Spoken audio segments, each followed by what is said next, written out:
মুখ ফচাবলৈ হলে আৰু নিখুঁত স্ক্ৰিপ্ট লিখিব লাগিব তোমালোকৰ।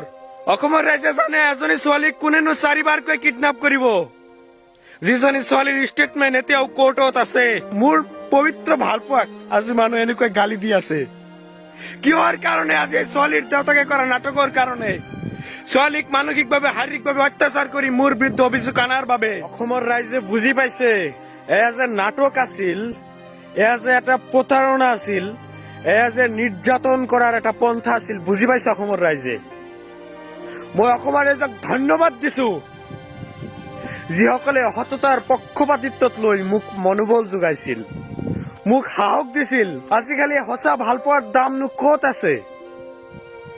তুমি নিজৰ কাম কৰি লাইফত আগুৱাই যোৱা। যিসকলে মোক মনোবল দিছিলে বিপদৰ সময়ত, ফোন কৰি মেছেজ কৰি, সিহঁতক মই হিয়া উজাৰি ধন্যবাদ দিছো। সিহঁতক ভাল লাগিছে, যথেষ্ট ভাল লাগিছে। মই যথেষ্ট আৱেগিক হৈছিলো, মই যথেষ্ট মানসিকভাৱে ভাঙি পৰিছিলো। মই সিহঁতক ধন্যবাদ জনাইছো, হিয়া উজাৰি, যিসকলে মোক ফোন কৰি এই বিপদৰ সময়ত সততাৰ পক্ষপাতিত্ব কৰি মোক মনোবল যোগাইছিলে। কিন্তু সিহঁতৰ স্ক্ৰিপ্ট ইমান ধুনীয়া হোৱা নাই, বহুত ভুল আছে। মোক ফচাবলৈ হলে আৰু নিখুঁত স্ক্ৰিপ্ট লিখিব লাগিব তোমালোকৰ। কেনেকুৱা নাটক? ছোৱালী এজন অপহৰণ কৰি কোনজন মানুহে ট্ৰেইনত লৈ যায়? কোনজন মানুহে ছোৱালী এজনীক অপহৰণ কৰি ট্ৰেইনত লৈ যায়?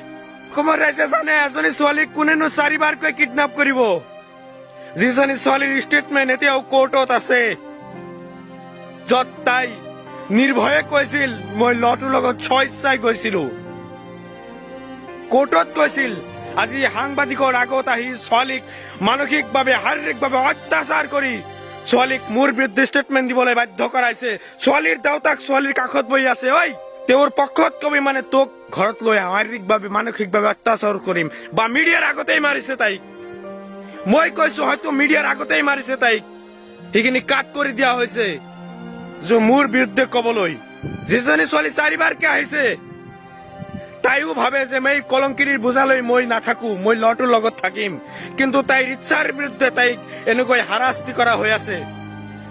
অসমবাসী ৰাইজে বুজি পাইছে, যাৰ কাৰণে মোক এই ঋতুলক সিহঁতে মনোবল দিছে, সিহঁতে সাহস দিছে, মোক সাহস দিছে।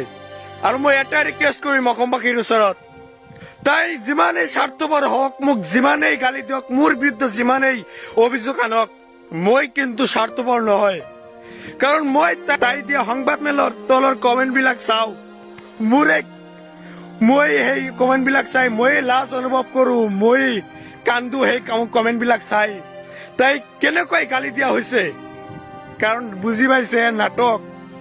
অসমৰ ৰাইজে বুজি পাইছে তাত তাইক কেনেভাৱে গালি দিয়া হৈছে। মই ৰিকুৱেষ্ট কৰিছো, তাই হাজাৰ অভিযোগ আনিলেও মই তাইক যিহেতু বিয়া পাতিছো, মোৰেই দুখ লাগে, সঁচা কথা মোৰেই দুখ লাগে। মোৰ পবিত্ৰ ভালপোৱাক আজি মানুহ এনেকৈ গালি দি আছে। কিহৰ কাৰণে? আজি ছোৱালীৰ দেউতাকে কৰা নাটকৰ কাৰণে, ছোৱালীক মানসিকভাৱে শাৰীৰিকভাৱে অত্যাচাৰ কৰি মোৰ বিৰুদ্ধে অভিযোগ অনাৰ বাবে। আজি কোনজন মানুহৰ প্ৰেমৰ ওপৰত বিশ্বাস আছে? নোহোৱা হৈছে। কোনোজন মানুহে বৰ্তমান প্ৰেমৰ ওপৰত বিশ্বাস নাই, সিহঁতে হেৰুৱাই পেলাইছে। কাৰণ যাৰ উদাহৰণ হৈছে ঋতুল, আত্মবলিদান দি ত্যাগ স্বীকাৰ কৰি তোমাৰ কাৰণে